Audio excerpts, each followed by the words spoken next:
Football with friends is fun as hell. My name is Alex Dunlap here with Cody Carpentier on a big Monday, a Victory Monday, a Christmas Eve Monday, our only show of the week until the channel comes back live on Thursday, and we'll be back on. Or Cody will be back on Friday. I will be out in the woods.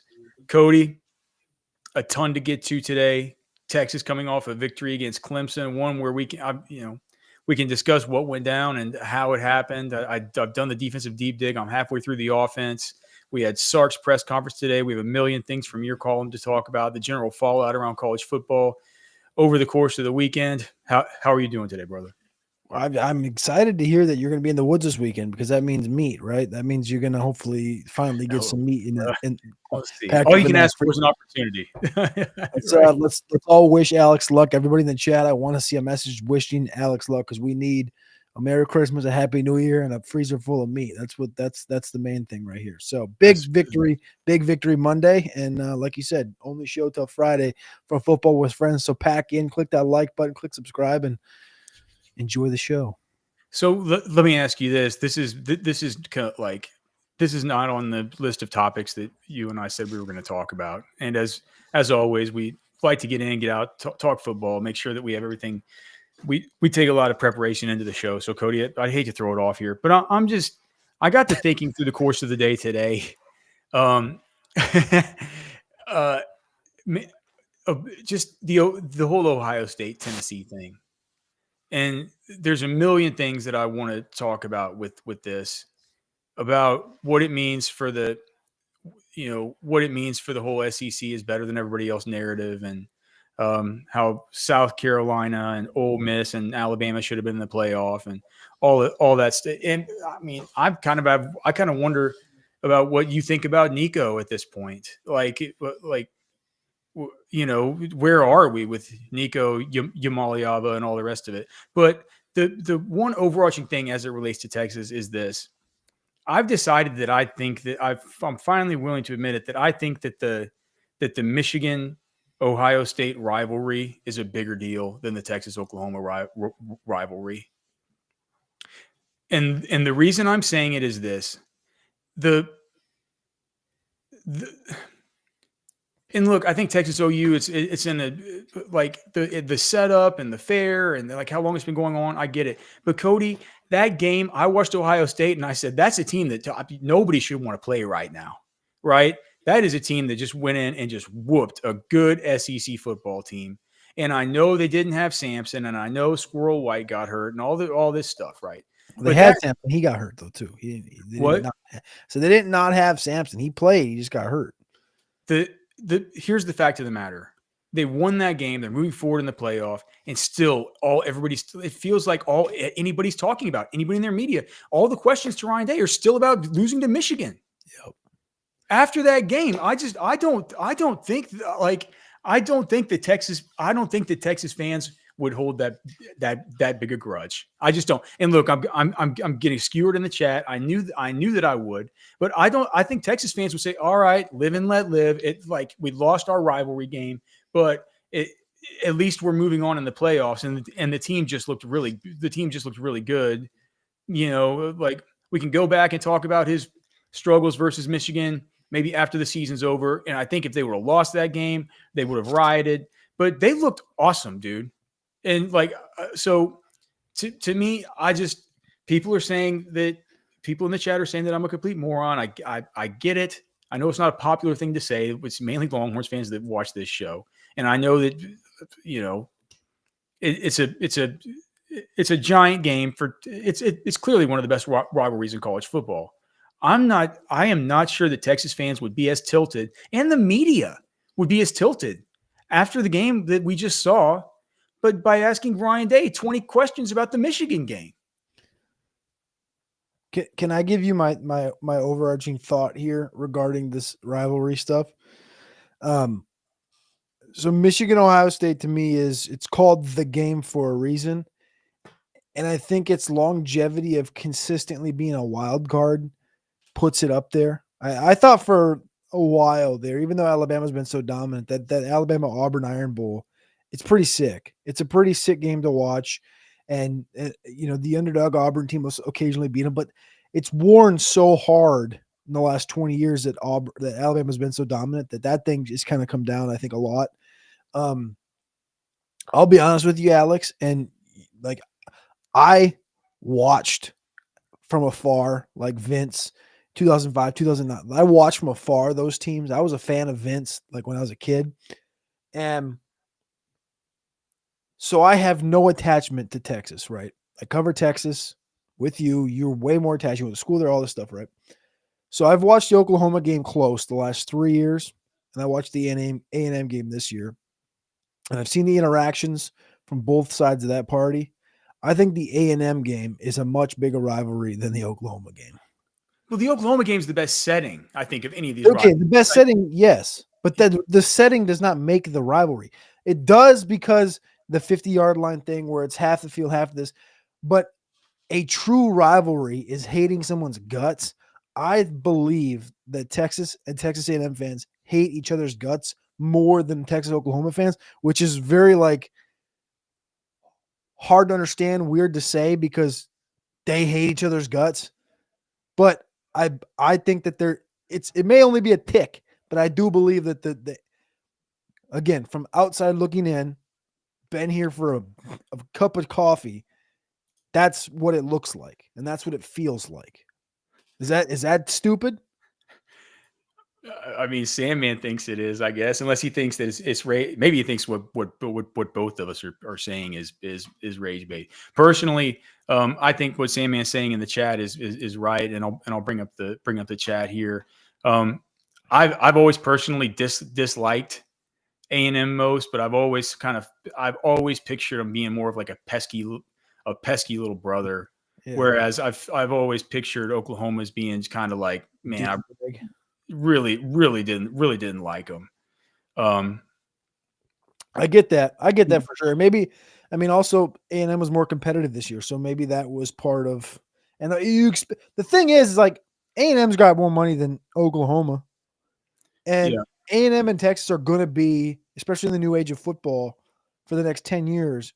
A&M and Texas games are going to be much better for the next 10 years than Texas Oklahoma games are because of where Oklahoma's at currently. So I guess that maybe is a slight in my brain because and again, I've seen the last, the game with Dylan Gabriel last year, throwing to Nick Anderson, beating him in the corner of the end zone. Like, that was massive. I understood that. I felt all of that. I wasn't there, haven't never been there, but I'm just telling you my feel. And I also think it's another level up to get to the Ohio State Michigan game. Yeah. Well, I mean, I think it's probably a matter of I think that they do hate each other. Like Texas fans hate Oklahoma, but also, like you said, they don't even say the name. It's at the end of it's at so many years that thing has been it's like it's sent guys to, it's like, that's the thing. It's like, are you getting into the playoff? Like you got to win that game. It's like with the Texas Oklahoma game, it's a little bit earlier in the season. You still have time to lick your wounds and make a run, even if you lose that football game. So I get it. I can't believe that the Ohio State fan base is not happy right now. I thought that they looked really good. What do you think about Nico?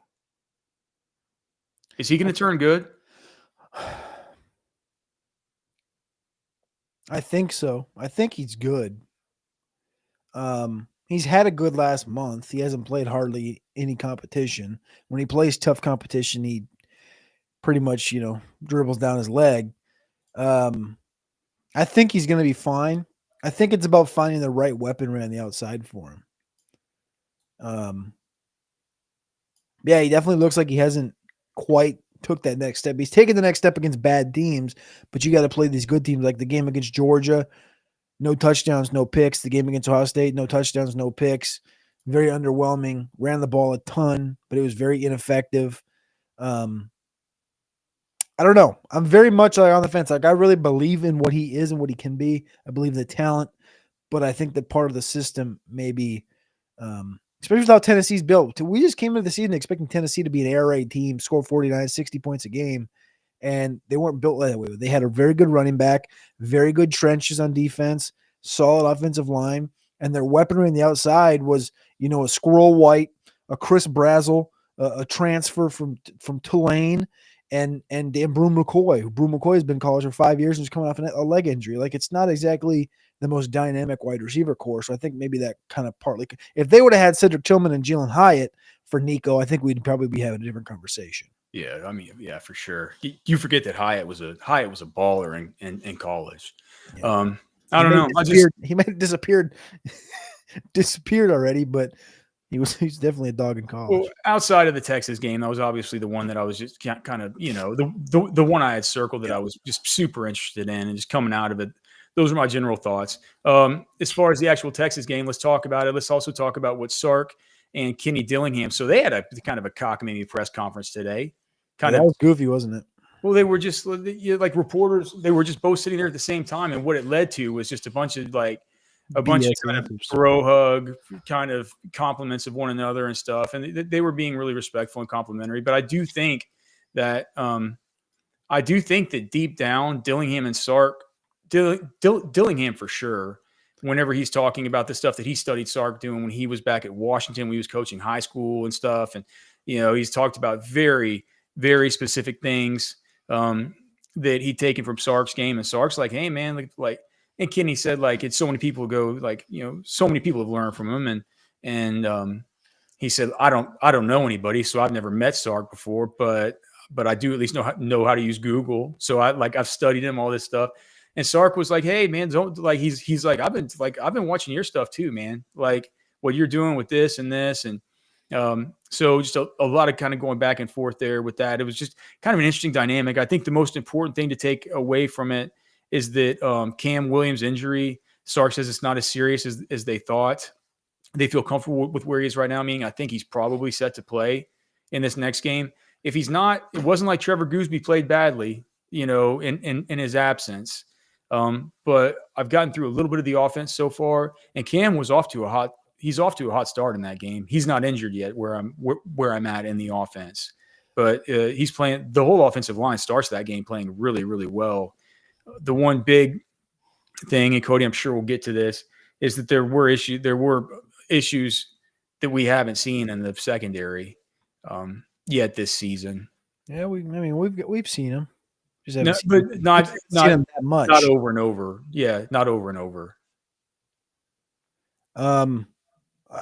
First off, before we go to defense, how important are those preventative Donjoy leg braces? Because Cam had that. He's been wearing those massive leg braces. Most offensive linemen do, and most offensive linemen are recommended to do it. Christian Darrisaw, the left tackle for the Vikings, quit wearing them. Doesn't wear them. Kind of similar to Trent Williams because they're very athletic tackles. He got rolled up on, blew his knee out, 2 months ago or whatever. Cam gets rolled up on, and I'm looking at it live, and I turn to my wife and I go, if he didn't have that preventative knee brace on, his knee is gone right now. Mm-hmm. And you could see kind of how it folded and then it stopped, and you could kind of tell. And I was like, I think he's okay. And then you saw him kind of walk over there very slowly, gingerly, and I thought he was fine. Did he come back in the game for? Yeah, he walked over. He went to the tent because then Jake Majors got hurt on the next play with that interception, got blindsided or whatever. So Jake Majors went off, and then they were like, oh, Jake Majors went in. Jake Majors is going to the locker room, and Cam Williams is still on the sideline without his helmet. And then that was right when Texas got back on the field, and Cam Williams was literally at right tackle. And I think he came in for like a drive, and then he was back out. Yeah, but then it went to half, right? And then after half, he didn't come back. And dude, so, I mean, see, I'm not to that point on the offense yet. And during that, I was broadcasting for the Sirius XM show all until halftime. So what you saw live, did you see most of Goosby live? Is that essentially what you didn't see any Cam Williams live then? No, but I'm watching him now. Okay. He starts out the game hot. I mean, hot. Playing, that guy was playing. I mean, he was moving people. Is Goosby, I just want to bring it up now because we're not going to talk again this week until next week and whatever. But from what you saw live, like Goosby playing right tackle after playing left tackle the last week and replacing Calvin mid-game and then replacing Cam mid-game and going against TJ Parker and going against Scorton and Shamar Stewart, and his pass pro today Yeah, It's pro ready. especially it's funny, Cody, because if you watch him, he still has a tiny bit of that Great Dane to him. Do you know what I mean? He's got weight. He's got a lot. He's got a little bit of weight to flush through. Yeah, he's got his hands and his feet are just so they look a little bit disproportionately big. And whenever guys are like that, you sometimes say like, all right, well just stick with this guy for a little bit, because if he's showing a little bit of an ability to move and all 8 directions or whatever your coach teaches you as far as your drops and your various steps. Most coaches teach moving in 8 directions as an offensive lineman. When they show you that ability and they're still looking like a little bit like the puppy with the paws that are kind of big on them. And Goosby wears a size 17 shoe now. Like, and they're already there, but he's already that technical. Dude, well, how much better is it going to, That's the thing. That's right there at his age, with his experience, being able to go bop, bop, left, boom, right, boom, and just do it. And like no sacks, no pressures, nothing. Yeah. Against high-end teams. Yeah. And even against Georgia, he was the second best Texas offensive lineman. So it's just like, he puts on 10 good pounds, matures over the offseason, gains a little more muscle. He could go pro. Yes, 1 year. And then you just that's when that's when the discussion goes to 2026 and John Turntine and Brandon Baker's development and all the rest of it, right? But Goosby, after what he's done so far in this stuff, it's like, even if there was a situation where I know it's just the white whale. I'm just he can. Can Fasusi get out of his national whatever?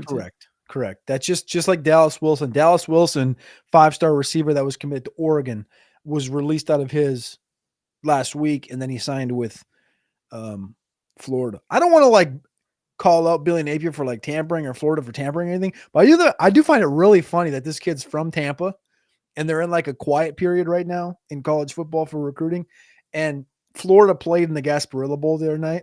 And it just happened to be that they were in Tampa for the Gasparilla Bowl when this kid asked for his release and then signed with Florida. And he's from Tampa. Do you think they're maybe a steak dinner? No? Come on. It's the Wild West, dude. What are we talking about? Football Junkie asks, and if you guys have super chats, man, send them in. We'll get right to them. But this one stood out to me. The thoughts on the holes in the middle of the field while in zone defense. It was a lot of that stuff was Jalen Gilbo. Like I don't know what happened with his wires getting crossed on some of this stuff, but do people realize that he got benched in this game? I don't think so. Like, dude, they benched him. Now they did put him back in, and they had to put him back in the final series because they went to dime, and when they went to dime, they probably were just like, well, we're not going to like. We're just kind of playing prevent here. But yeah, you saw that Gavin Holmes had to come in for the last few series because it was the straw that broke the camel's back was or is that the right saying? Yeah, I think that's actually right. Yep. That was that head scratcher of a coverage snafu that was on the 4th down touchdown strike from Klubnik to the apparent just all-time GOAT wide receiver, TJ Moore. Right in the middle of the end zone, just standing there wide open, and you have you have Gilbo that's taking an outside drop over here with two other Longhorns, and this dude's just right in the middle. Everybody's just look, but dude, anytime that some of those coverage things was. Manny Muhammad getting burned. He got burned 2 times or three times. If you want to go be super hard on him, I gave him 2 coverage burns, but he was about. Oh, look at this, Tom G. We got to get right to that. Super chat, $50. What's up, fellas? Sharing a little FFB. Oh, so he's giving us the money, but he's also giving us a barb for making the finals in our fantasy league that we invited him to this year. Congratulations, Tom G. My team in that league was doomed from the start. But you do have a good team. We wish you the best of luck. We can't thank you enough for the $50 US. But gosh, man, that's like Money B sending this super chat and saying like, "Hey, man, sorry, I whipped your butt in cornhole." Okay, Tom G, thank you, brother. Love you, man, and Merry Christmas to you and your lovely family. All right. So with Manny Muhammad, it was like it was so interesting, man, about the defense, because in this game you have Manny Muhammad played the worst game that he's ever played that I've ever seen at Texas. I don't think anybody would fuss with that. And here's the thing about that too, Cody. Sorry, David Keith Williams. Right, David Keith. He isn't showing up today. I guess. It wasn't just him. Gilbo got benched, right? Barron was fine. Gavin Holmes actually played awesome whenever he came in. Michael Taft missed 3 tackles. Now he made up for it all at the very end with the big blow up play. But it's just like there was some stuff on the back end of the defense that was just unexpected based on everything that we know about the Texas defense this year, right? And this is after we saw that Phil Maffa was not going to be healthy enough to play. And even if he was, the Texas defensive front was having none of this run game from Clemson. And so you already have this opponent who like has this hand tied behind his back, right? You've made him one-dimensional, right? And still he's getting these counter punches on you. And you're just like, man, well, making somebody one-dimensional is just checking box 1, right? Checking box 2 is like, all right. Now once they're one-dimensional, let's focus on what they're doing as far as the throw game. Let's make sure and get our pass rush, which Texas was getting, right? Let's make sure that we're sticky in coverage, and let's just do what we do. Let's lock in, and let's make sure that this is a one-dimensional football team. It's time to shut them down. And for some reason, they couldn't do it. And I think Cody, I can't tell you. You said that when I said this hadn't happened before, these guys don't on the back end, they're not after every play always yelling at each other like they were in this game, throwing their hands like this and saying like going like this and this. Like you could just tell it's like it doesn't take a genius. You could be an alien that comes down from outer space, never seen a football game. You say, well, those guys are tilted with one another over something, right? Jose Rodriguez is asking if Barron played in the slot nickel. Yeah, because Gilbo got benched and they put in Gavin Holmes. They'd seen enough. It wasn't just that one, man. There was something weird that went on with him in the touchdown pass to the running back, Jarvis Green. I think there was a little something that went on with Taft in that one too. There were just a couple things like that. What my big takeaway though was, one, Cade Klubnik played awesome. He looks awesome. I texted Cody today. I'm like, man, can that guy go pro? What's it like if he goes pro? Like, are we gonna have discussions? I mean, I don't think he will. Who would you rather have, him or like Jackson Dart or something? You know what I'm saying? It's like, yeah, right.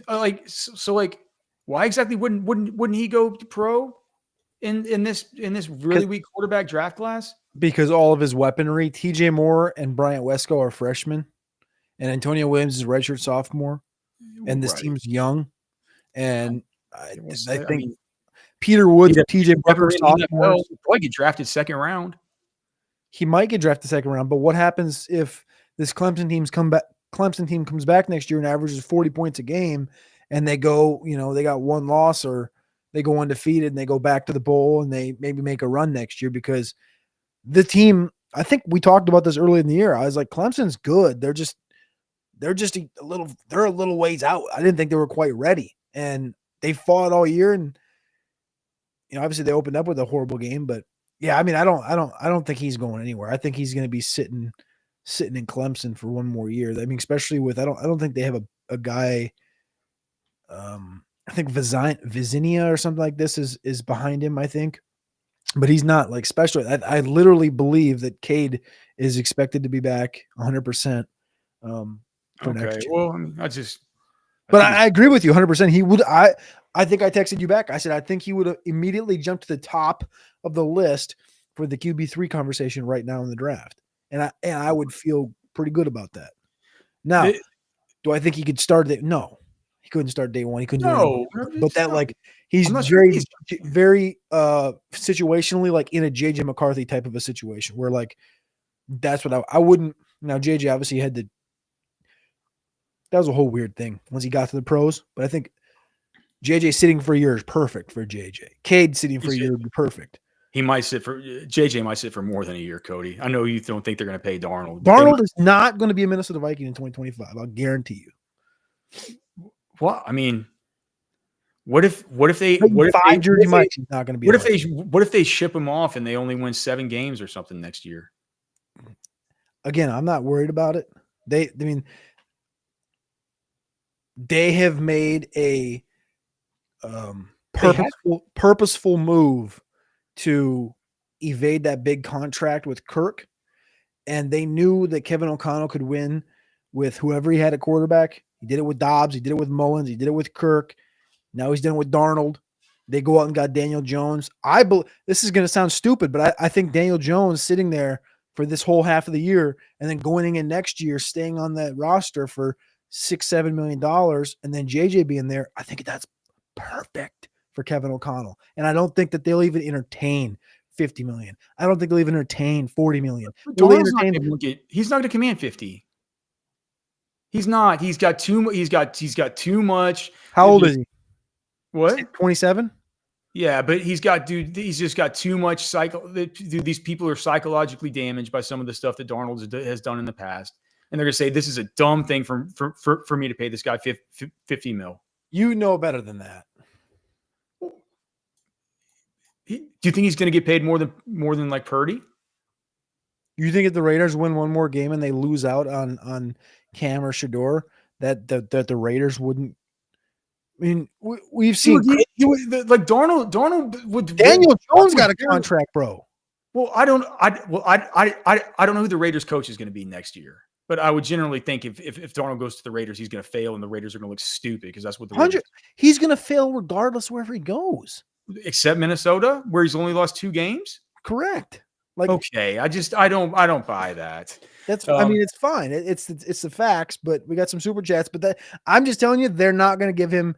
They won't give him a penny more than $30 million, and they'll leave it. They'll say take it or leave it because our roster is built for the future. You're not going to hinder us, just like Kirk wasn't going to hinder us. Okay, so Tom G says when they were having communication issues on the drive, they cut the lead to 7. Why not put number 4 and number 16 back in the game? Why? I didn't notice Jelani McDonald being and I can't remember if I think he was in on that drive where they cut the score to 7 because that was the guilt. I don't. I'm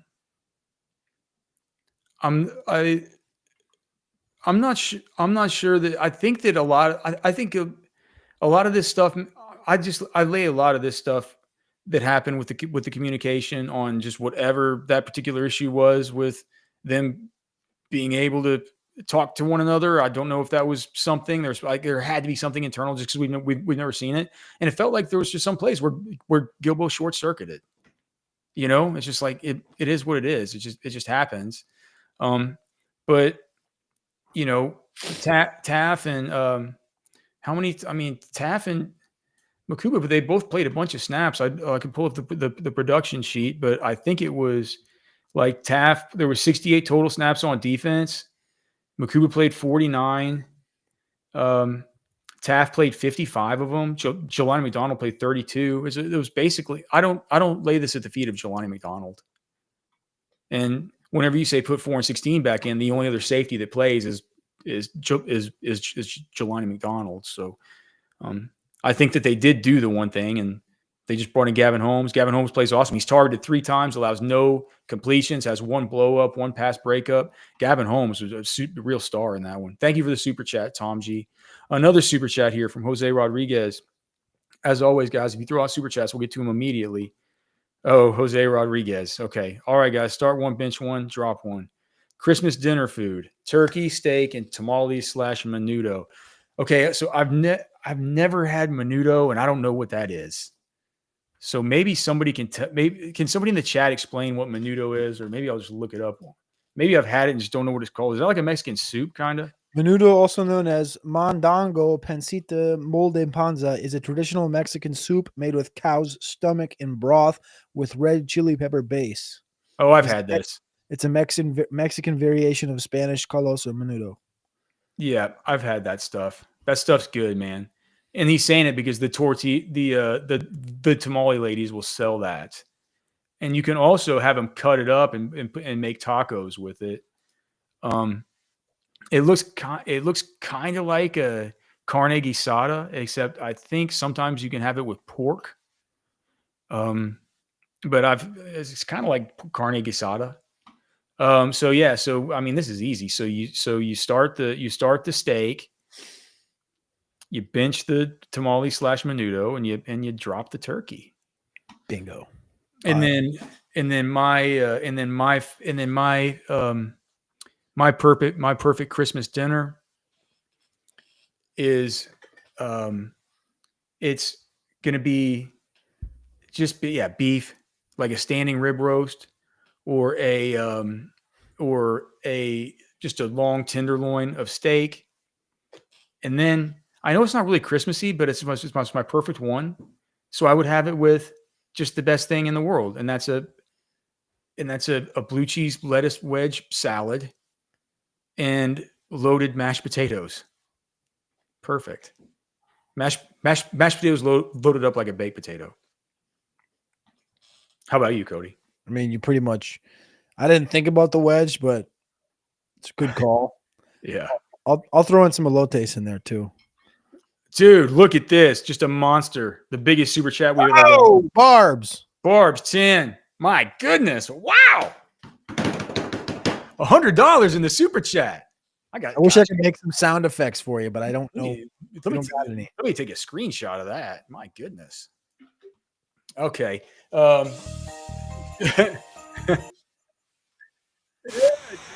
we got some Christmas music for the hundo there.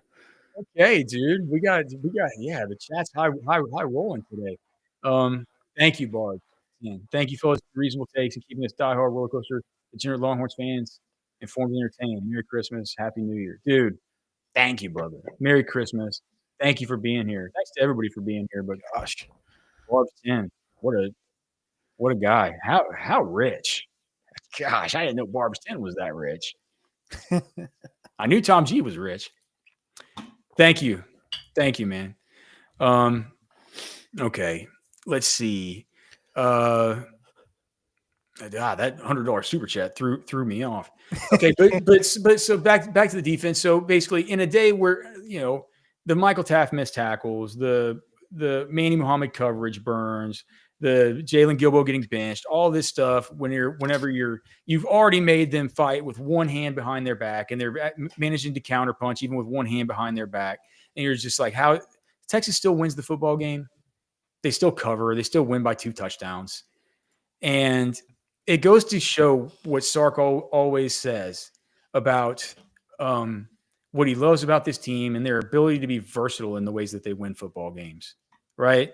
And so you have Bill Norton, who has the absolute game of his life, and whatever he got paid to come to Texas for one season, it was worth like 10 times that for the 12 plays, the 12 puny little snaps that he plays in this football game, because he has a run stuff. He has the TFL that saves the touchdown. I know it's kind of cockamamie to say it, but technically he did kind of sack Klubnik on that one wherever he goes out and falls over himself, falls over his shoes, and ends up actually fumbling. Technically, it's a kind of a sack fumble. Kind of a sack fumble. It is. Pretty much what it is. Yeah, and so it's like, so Bill Norton comes out of nowhere. Look at the names up on the deep dig as far as the ones that are highlighted in blue as far as their efficiency. Of course, you don't get interceptions from the secondary, but you get an interception from Colin Simmons, Ethan Burke, Alfred Collins, Gavin Holmes, David Benda. They were the most efficient players along with Norton and Simmons. And Simmons and Collins are the only ones that you'd expect to see on a list in some kind of CFP postmortem where you're saying, like, what happened in this football game, right?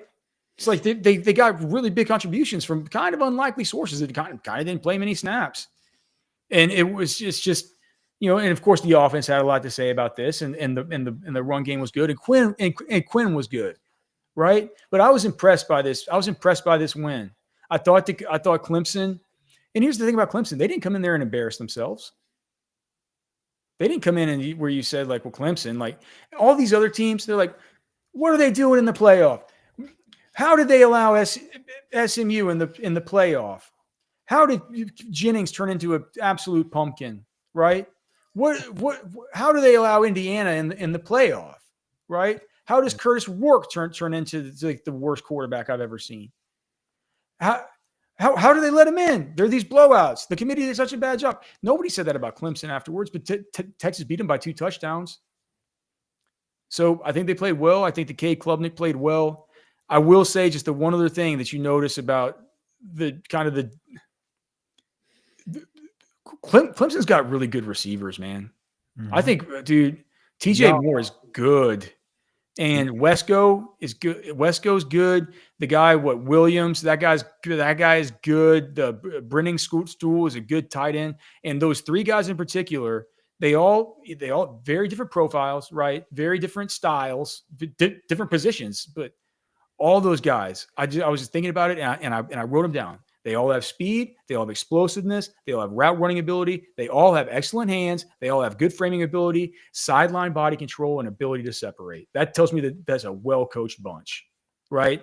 Like, those are good receivers. And I'd be honest, if I wasn't thinking to myself during that game, man, Quinn could use a couple of these guys on this Texas offense to, help out this Texas offense a little bit. So, that's kind of what I took away from watching the defense in this game. But clearly, we have to watch the offense. And Cody, you have some statistics on Quinn Ewers. I think the statistic that stands out the most to me is that 100% of the beef at Texas Beef Traders is vaccine free. It's antibiotic free. 0%. It's quite statistic, isn't it? How about this statistic? 10% off whenever you tell them that you heard about them on Orange Bloods Live, Football with Friends. How about this statistic? 100% Texan beef. You're not going to be able to find this anywhere else. It's like going to a farmer's market. I was in there just the other day picking up some beef, and I saw now they have like cheese, like local artisan cheese. They have one of my favorite snacks in the world is their pickled like okra that they have there. These little pickled like green beans. Beef jerky, snack sticks, anything you could want, maybe the steaks and the ground beef, man. It's what keeps you coming back. And here's the best part. It's right there in the heart of Lakeway, so you can get there super easily. But if you can't make it in there, go to TexasBeefTraders.com, scan that QR code. Give yourself in the new year the gift of just delicious local beef. And the way you can do it is get 10% off. It's going to cost the ground beef costs as much as it costs. It's like $4. It's like $4. Order a bunch of it.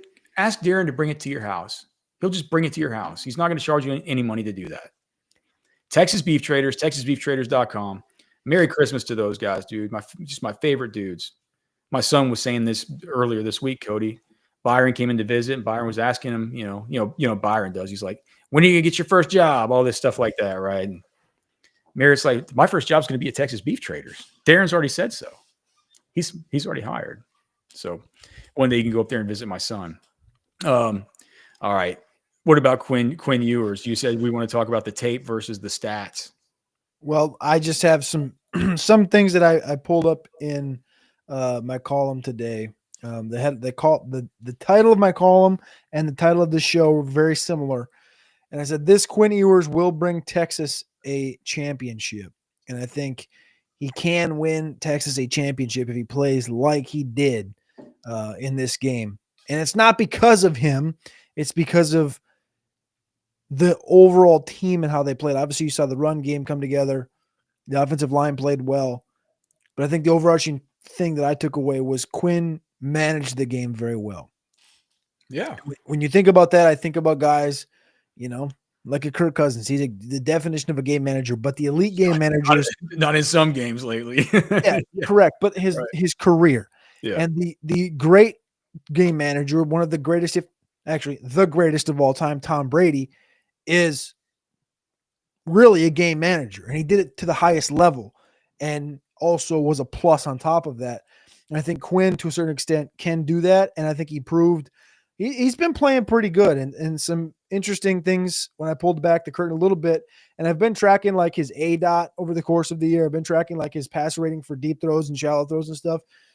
And so for the first 10 weeks of the season, he had 92.8 NFL pass rating, which was 42nd in college football out of 75.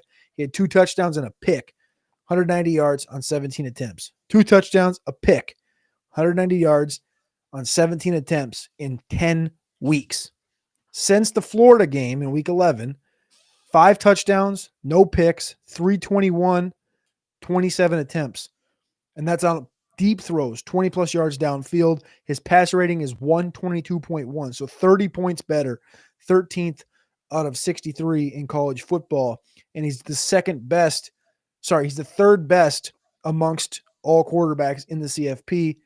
And the 2 that are ranked great or have passer ratings ahead of him for deep throws is Sam Leavitt from Arizona State, who doesn't take a lot, and then Dylan Gabriel from Oregon, who actually has a lower ADOT by a half yard than does Quinn. Quinn's interception in this game wasn't his fault. No, I mean, but the thing is, so I feel like I have this like PTSD to every time you watch Quinn throw a pick, it's the same damn thing. He throws it and it bounces off some dude's hand and it gets picked. Has that not happened 3 times in the last month? That same exact thing on almost like the same. Was it exact DeAndre run? Moore in this game, or am I thinking about DeAndre Moore from a different game? I think Moore's had one. I think Golden's had one. I think Bond has had one. It happens. It's the same. It's the same type of thing. Didn't Helm have one in the Georgia? Or was that Helm? No, because they hardly targeted Helm in that game. I can picture it happening. I can't picture exactly who it was, but I think it's happened more than once with DeAndre Moore. Where he got hit. I know it's happened at least 3 times. Yeah. I was trying to look at his. It's definitely happened more than one time wherever it hits off of a receiver where you're like, man, we can't blame Quinn for that pick. So his worst area throwing the football right now in NFL passer rating is on the right side of the field between 0 and 20 yards. So between 0 and 10 on the season, he's got 2 touchdowns, 4 picks. And between 10 and 20, he's got 1 touchdown, 2 picks. Between 10 and 20 on the right side is his worst area of throwing the football. And that's what you've noticed the whole time. 8 for 21, 122 yards, 1 touchdown, 2 picks, 34 passer rating. So again, between the 0 and the 20 on the right side, right of the hashes, 3 touchdowns, 6 picks. And I feel like half of those have come off of like a bobble of some sorts, kind of like you saw in this game. But even if you go back and you look at like the longstanding data for Texas quarterbacks, he passed Major Applewhite this weekend for 3rd most passing yards all time in Longhorn history. He did it in 9 fewer games. 2nd all time in passing efficiency, only trailing Colt McCoy. 2nd all time in percentage of attempts intercepted, 2.1%. 2nd all time in percentage of passes intercepted, 2.1%, behind Sam Ehlinger, 1.8%. Oscar Elizondo says in between takes on, I don't think I'm not checking out y'all's takes on Mexican food and all this Matzo Rancho slander. Oscar, you can still like Matzo Rancho and like Fonda San Miguel at the same time. Both are delicious. Both are so good. $4.99 because our wide receivers have to get better catching right after their breaks. That's what it is. It's right at the break. That's when those picks happens. Right at the break on like whip routes or comeback routes. Bang. And then like I wish I had PFF Ultimate so I could go back to the exact play in the tape like that. Oh, dude, speaking of PFF Ultimate, Cody, guess what we're going to get for this Arizona State game? We didn't get it for TNT, but since we're into the playoffs now, the ESPN games all have the Sky Cam. Beautiful. So gosh, it's gonna make doing the deep dig and stuff so much easier and so much better.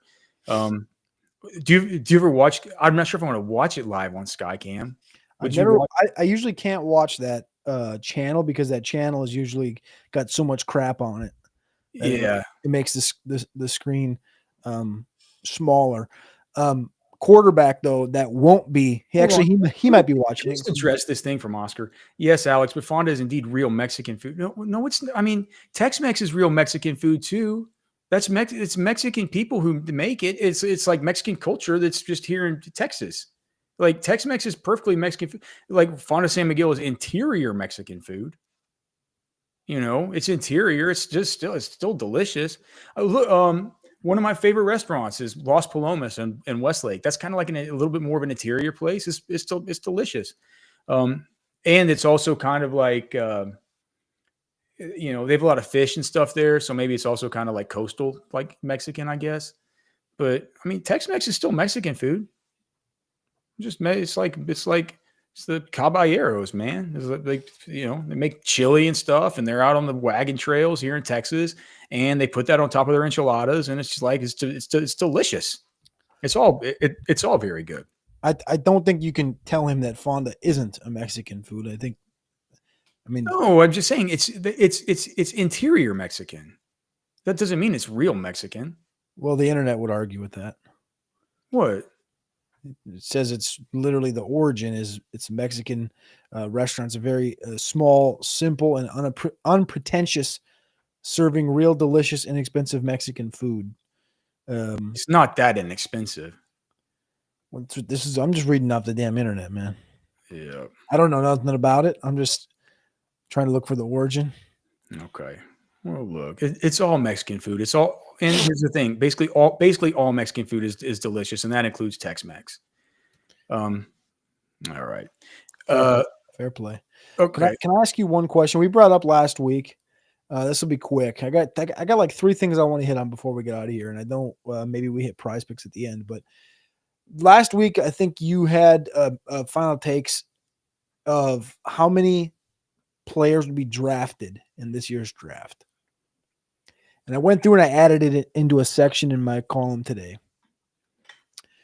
And I came up with 16. I think that's a tick high. Follow me. Okay. Kelvin Banks, first round. Cam Williams, first round. Jahdae Barron, first round. Isaiah Bond, second. Quinn, second. Alfred Collins, second. Gunnar Helm, third. Andrew Makuba, third. Fourth. Okay.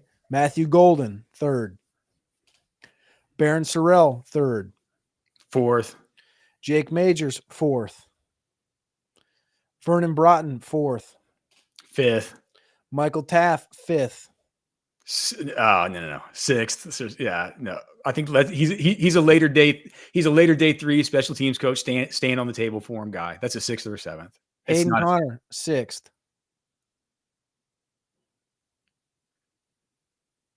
Yeah.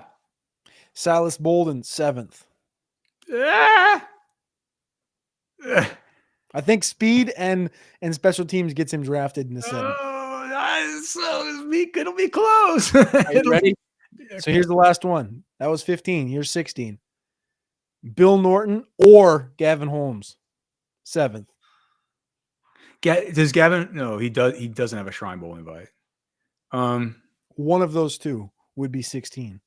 Bill Norton ain't getting drafted. he ain't getting drafted. He definitely had like a $1.2 million game though. Versus like each snap he played in that game versus Clemson, bro, they should give him $100,000 for. $1 million. Speaking of, did you see this Duke thing today? No. Okay, I forgot about this. I was gonna bring this up earlier and I forgot about it and I didn't write it down to talk about it on the show. Duke has a quarterback. Yeah. And it's a transfer. Gosh, this just came out in the last 2 hours. Duke's quarterback that they're getting is Darian Mensah from Tulane. The rumor is he's getting 2 years, $8 million. What does that tell you about Malik Murphy? Tells you he made a giant. It tells you how right I've been.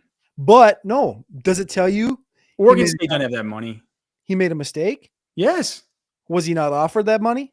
Was he pushed out of the school Why would they push him out of the school? to get Mensa? Oh, okay. Well, if they did that, then everything now makes sense. That's what I'm asking. I saw that and I go, whoa. But it still goes to show what I was saying was right, and what you guys were saying was wrong about, like, no, he needs to go try and go somewhere to get the money, and like there's no inherent value in staying at Duke and stuff like that. That's fair. But I mean, he either made a giant mistake or that's the other one thing is he got screwed. That would be a mean thing to do to somebody. But dude, it's what it's like Ketch says. What's he always say? It's not show friends, it's show business or whatever. From Barb's 10, another super chat. What a rich man. Or I think Barb's is a man. I think we've established that on the show before. When my mom makes homemade tortillas, enchiladas, arroz con pollo, menudo, or tamales, we don't argue if it's real Mexican food. It's just this is what I'm saying. What are we doing arguing about whether it's like real, whether it's and I can understand what people say about the, I'm not even sure it's politically correct to say it, so I'm not going to say it. I don't ever want to risk getting in trouble. But let's just say the enchiladas they used to have at Dark Bowl, they would call them like, it wasn't this, but they would call them like suburban mom enchiladas, like something kind of like that, right? Because what they were like flour tortillas from the store that were wrapped up with like cheese and beef. And then they would have like the con carne sauce on top of it, and then like nacho cheese stuff on top, right? It's like, is it Mexican food? Well, I mean, kinda. It's like it's made with a Mexican style. This looks pretty big. You know what I mean? But it's like you can understand that there's just different types. Different people make it different ways. But I think that Tex-Mex is not like the whole mom enchilada thing. Okay. But thank you very much, Barb's, there for that one. So Carson Beck out for, to me, I just, so he's getting UCL surgery. He's done. You and I are no fans of Carson Beck. This is going to hurt his draft stock. His draft stock that wasn't very good to begin with. Now we get Gunnar Stockton for the whole rest of the thing. And clearly Texas fans can't, they're in a giant glass house when it comes to saying that quarterback stinks. Because they lost to him. With that being said, is Georgia out of the picture now? That was my thought. Do they lose to Notre Dame or Penn State, right? They're 1.5 point favorites last I checked versus Notre Dame. Yeah, and their hypothetical against Penn State would also be 1.5. What is Texas hypothetical line for the semi? Against Oregon, they'd be a 1.5 point favorite. Against Ohio State, they'd be a 1.5 point dog. I thought that was so interesting that Ohio State's favored. I mean, versus, in their next game. I was asking you the question. I don't really know. It's hard for me to answer. Because I'm just like, I don't know if it's like because I was gonna say, what's the players around him? And I'm like, well, wait, they don't really have any really elite outside playmakers or weapons. Yeah. And I've said that I don't think Trevor Etienne's all that. We know Stockton can run. We don't know if he can really. We've never seen this offense have to operate. Again, they've had a month now to lay off and get ready for it, but we've never seen this offense operate with Dylan Bell, who's having problems catching the football, Dominic Levet, who's not really a dialed-in wide receiver. What's old buddy's name that jumps every time he tries to catch the football? He's not that guy. He's not a route runner. Like, they got guys in the portal. Like, it's not exactly a situation you want to be in as a quarterback that has a short time to get ready for a tough defense in Notre Dame and then Penn State. Like, this is two This is going to be two rock fights in Notre Dame and Penn State. I don't know if Georgia can. They'll have the bigger guys against Penn State. I don't know against Notre Dame. I don't know, man. I just feel like I'm talking out of both sides of my mouth because I say Carson Beck kind of stinks, but then I'm saying it doesn't matter. Like, oh, they don't have Carson Beck. What are they going to do now? I think the way that I can square this is just to say that whenever it feels like, and I've watched a lot of these Georgia games, it feels like whenever Carson Beck is operating at the top of his game, it feels like that team can really, really get. I mean, I've seen games where Carson Beck throws for like 800 yards. Do you know what I mean? Like whenever he's operating at the top of his game, they can get rolling and they can be just impossible to stop because what they can do defensively. And I think that there's something. I was arguing with Siege about this because, you know, he's a giant Notre Dame fan. He went to undergrad there, and he was just like, what is this? It's so good. It's like they just lost their starting quarterback. They don't really have that many playmakers. I'm just like, dude, for one, the defense is sick. They scheme things up really well. They have a three-headed just mind meld as far as these defensive coaches. And I think that eventually when you have just so much 4- and 5-star talent, the super blue chips that Ketch talks about, I just think that just the overall critical mass of talent on the team coupled with scheme begins to it'll wear on you through. It makes it real hard on you through a whole football game. You got to mind your P's and Q's versus those guys. Money B with a big super chat. Woo! Golly, $50. Thanks for a great year, fellas. And to get the super chat total over $200 for today. Thank you, my brother. Likely my last show of the year due to travel. I need some prize pick winners to celebrate my cornhole victory. Okay, see, he got the cornhole victory in. Cody, do you have prize pick winners for Money B before we get out of here?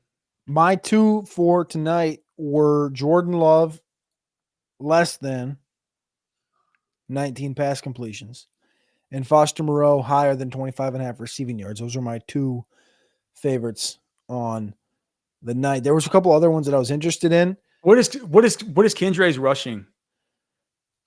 Kendra 51 or something. What? 51. I like Kendre Miller more than 51.5 rushing yards. Really? Yeah. What's Spencer Rattler going to do besides turn the ball and turn around and hand it off to that guy 18 times? Throw a pick. Well, yeah, that too. But you can't throw picks on every play. You're going to have to. There's no one else. Kamara's out. Jamal Williams has got. Unless it's Jamal Williams' revenge. Is Jamal Williams in for sure? I don't even know. Is there a Jamal Williams number on here? Let me see. Hold on. There is Jamal Williams, 18.5 rushing yards. Jamal Williams' revenge. Is that going to screw me over? Somebody's going to have to do something, man. Like, is there anything on what's his name? Austin? Kevin Austin? You know who I liked was I thought about earlier. I couldn't do it because I was just sitting there. I was doing the show and I was trying to talk myself into it. Was Cedric Wilson, because Cedric Wilson's actually done it a couple times this year. He's at 13.5. Wow, that thing came up. It was at 7.5 earlier. Yeah, I think that Cedric Wilson's a good one for sure. I'm taking. All right, Money B, thank you so much. Barb's 10, all you. I don't even know who all gave super chats. Thank you so much. Now you can email us fwfemails@gmail.com. You can find us on X at Cody Carpentier, at Alex Dunlap NFL. Tom G. Let's see here. How good is the ASU starting safety Shamari Simmons? I see he's out for the first for targeting in this game. I don't know, Cody. He does. I have to be honest with you, Tom G. How about this? We'll put that super chat in our pocket, and I'll go watch Shamari Simmons, and I'll answer that for you. Because I don't want to just lie. I don't know. What I do know is that, man, we can't thank you guys enough for being here with us this whole year.